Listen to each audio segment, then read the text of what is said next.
Hello दोस्तों, welcome to my YouTube channel. आज की कहानी है आखिरी इच्छा। पुराने समय की बात है। एक राजा था जिसने 15-20 जंगली कुत्ते पाल रखे थे। इस जंगली कुत्तों का इस्तेमाल वो लोगों को उनके द्वारा की गई गलतियों पर मौत की सजा देने के लिए करता था। एक दिन राजा के एक 10 साल पुराने मंत्री से कोई गलती हो जाती है। राजा अपने मंत्री से बहुत क्रोधित होते हैं। वो ये तय करते हैं कि मैं इस मंत्री को जंगली कुत्तों से मौत की सजा दूंगा। राजा ने मंत्री को जंगली कुत्तों के सम्मुख फिकवाने का आदेश भी दे दिया। सजा देने से पहले राजा ने मंत्री से उसकी आखिरी इच्छा पूछी।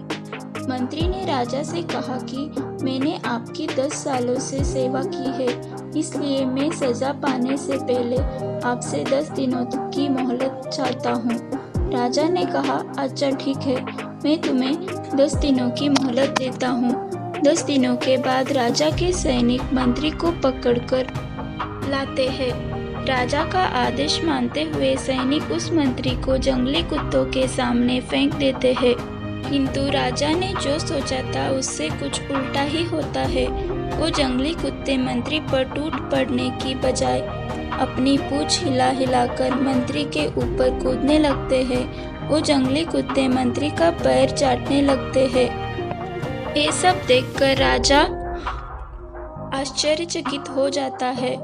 राजा ये सोचने लगता है कि आखिर इन जंगली कुत्तों को क्या हुआ है, ये कुत्ते इस तरह क्यों व्यवहार कर रहे हैं।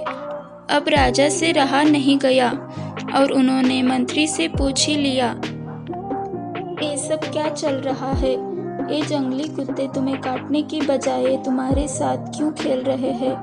मंत्री ने जवाब दिया, राजन, मैंने सजा से पहले आपसे 10 दिनों की मोहलत ली थी और उसी समय में इन बेजुबान जंगली कुत्तों की सेवा में व्यस्त हो गया था।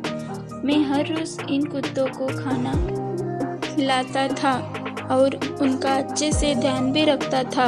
ये कुत्ते इतने जंगली होने के बावजूद भी मेरे 10 दिन की सेवा को नहीं भूल पाए और आप राजा यानी कि प्रजा के पालक होकर भी मेरी 10 वर्षों की सेवा को भूल गए और आपने मेरी एक छोटी सी गलती पर इतनी बड़ी सजा सुना दी।